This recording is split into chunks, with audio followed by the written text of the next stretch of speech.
If you are like many people that play D&D 5th edition, you probably own a copy of the Player's Handbook. This is probably the most important rulebook that you need to play 5th edition, and if you've read this thing like most people have, probably cover to cover, which isn't necessary, but you've done it and you got to the last few pages and you found this Appendix E, inspirational reading, and you thought to yourself, oh, well, this all sounds pretty good and fun. It's nice that they include a little appendix with inspiration, things that I can read to go and inspire my D&D games. This is something that is not new to 5th edition. In fact, in the very first Dungeon Master's Guide for Advanced Dungeons & Dragons released in 1979, they included an Appendix N, which included a long list of works that were either great influences or gave direct inspiration to the creation of Dungeons & Dragons as we know it today. We also see a similar sort of inspirational appendix in the Pathfinder Core rulebook. This is the 1st edition. I presume there is one in 2nd edition. And finally, if you've watched enough of my videos, you know that I love reading, if the books behind me didn't tell you that already. And I think reading fantasy is one of the most important things to do if you are trying to improve or even just getting started in playing D&D or any other tabletop role-playing game. Whilst I have given some book recommendations in the past, such as in my Firearms and Fantasy series, which you can check out up there, I haven't gone in depth into many of the books that have directly influenced me and really shaped my tastes, my sort of personal preferences, and how I see the world and how I run my games. So I wanted to start a new little series, which I'm going to call My Appendix N, where I am going to talk about books that I've been reading, books that I have read, books that I want to read, and talk about how they have impacted me, my own review, whether you should read it or not, and yeah, talk about something that's slightly off topic from D&D, but also still kind of related. As the title says, the first book that we are going to be looking at in this series is The Waking Fire by Anthony Ryan. Is that going to be annoying, the light reflecting? In fact, I'll put a digital picture up right there. That looks a little better, I reckon. The Waking Fire is the first book in the Draconis Memoria series by Anthony Ryan, a British sci-fi and fantasy author. It is a whopping 220,000 words long. That's about 680 pages of epic swashbuckling steampunk fantasy. While I will admit that this took me longer to read than I would have liked, a couple of weeks as opposed to about a week or so, like I tend to do with fantasy books that are about 600, 700 pages long, I did find it extremely gripping, extremely interesting. Oh, just a quick heads up, there will probably be spoilers in this review. I apologize for that. I'll try and keep them to a minimum, but just a little heads up. Draconis Memoria is set in a multi-continent world. I'll put the map up here. That's a beautiful fantasy map. We have several different continents, and this world has done away with the fiction of politics and government, and instead they all follow the rational pursuit of profit. Those of you who might be familiar with history, particularly in the 1700s and 1800s and the golden ages of piracy, there was a massive corporation known as the East India Trading Company, which had almost near total control over a large section of the world through its own military, its own navy, and through trade. There are many different names for this. I think a lot of people might call it narco-capitalism or, you know, extreme corporatism, whatever it is that you want to call it. We have corporations here that run things rather than governments. Everyone is in it for the product and for profit. In this world, trading companies long for the product, which is dragon blood, or I think they call them drakes in this book, which is, you know, similar word, not quite the same. Still pretty cool though. We have dragons. That's right, dragons. You can't, it's fantasy, you gotta have some dragons at some point, right? We have a wonderful magic system that sort of reminds me of the magic in the Mistborn series. You are able to ingest different colors of dragon blood. They give a sort of example: red for the fire, green for the body, blue for the mind, and black for the push, which very much says what it can do on the tin. Special persons known as Blood Blessed are able to ingest this product and to use it to manifest these magical powers, and most of them are in contract to some sort of trading company. There are few independent, unregistered bloodblesseds who are able to live in the cities unmolested by trading companies, but they are often found and sought out and put into employment. So this is very much a world where profit is king, contracts are extremely important, and where life is second only to the profit that you can bring in. There's something about capitalism to the nth degree that I find really intriguing. This is something that I read first in Neil Stephenson's Snow Crash, another fantastic book, more sci-fi, cyberpunk than fantasy, and it's also something that we saw in The Outer Worlds, again another sci-fi sort of game which was absolutely fantastic.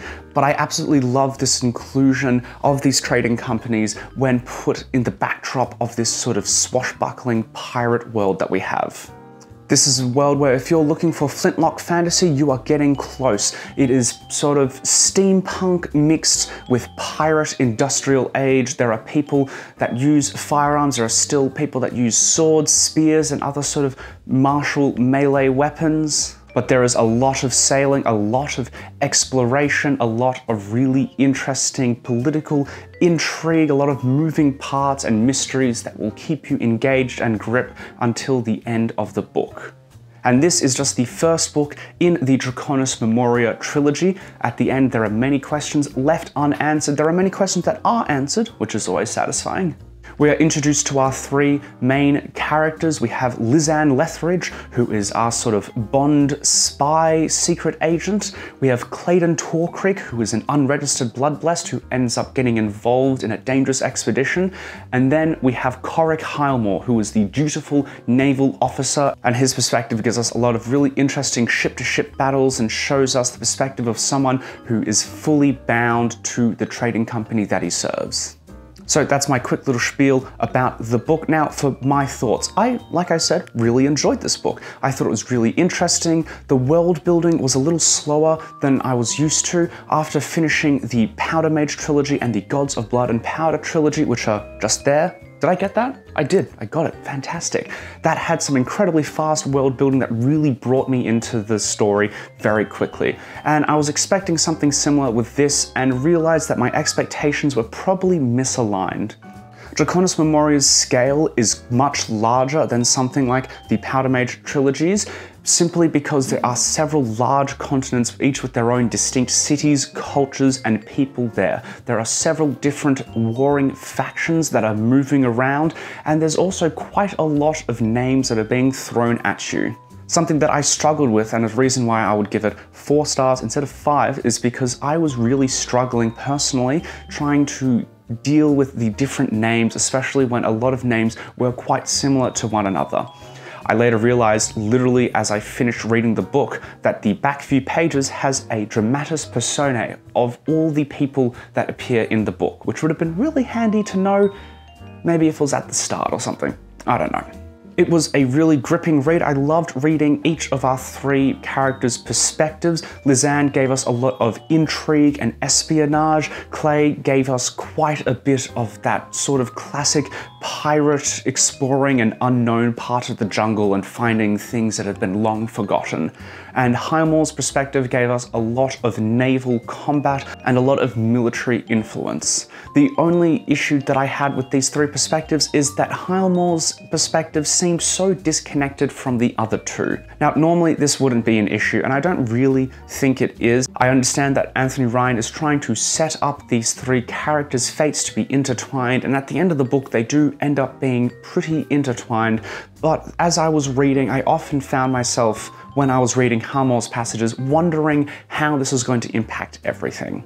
The umbrella plot for this book is finding the elusive and mysterious White Drake, thought to be a myth. We have Clay, who is part of the expedition going into the interior, trying to find the White Drake, and Lisanne acts as a liaison, giving him information when he needs it because she is basically his employer. Highmore also works for this trading company, but seems to be not really relevant to the White Drake. I'm sure in the next 2 books he'll become more relevant.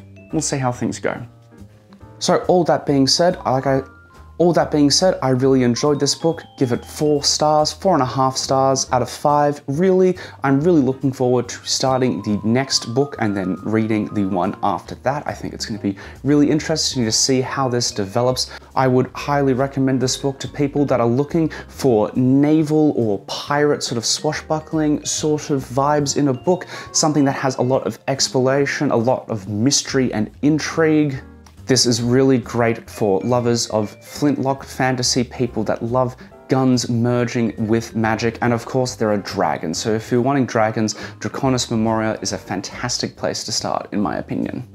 So that's my review of The Waking Fire by Anthony Ryan. Like I said, really excited to read the next 2 books. Let me know what you think of this video. If you want more book reviews, if you like this idea, if you don't like it, I'd love to hear all of your thoughts. If you've read this book, if you've read Draconis Memoria, leave a comment down below. Let me know what you thought of it. And just a little quick update before I finish this video, but my first draft of my book that I've been writing, The Separatist Revolt, is done. I finished it a few weeks ago. It is sitting at 165,496 words, so it's a little long. I'm giving it 3 months to sit, and I am not touching it or thinking about it before I start going through the editing process, which is going to take a very long time, but you know, it's all part of the process. As you know, on this channel, I do videos on D&D, on fantasy stuff. If you've enjoyed it, feel free to subscribe, ring the bell down there as well. That'd be super cool. I hope I did it on the right side. We'll find out in the edit, but feel free to click on the cards gonna come up to check out some other videos. I have a series on the starter set running Lost Mines of Phandelver. I also have a really interesting video building Iron Man in D&D, which is really cool, so you can check those both out. That'll be up here somewhere on the screen, and I will see you guys some other time.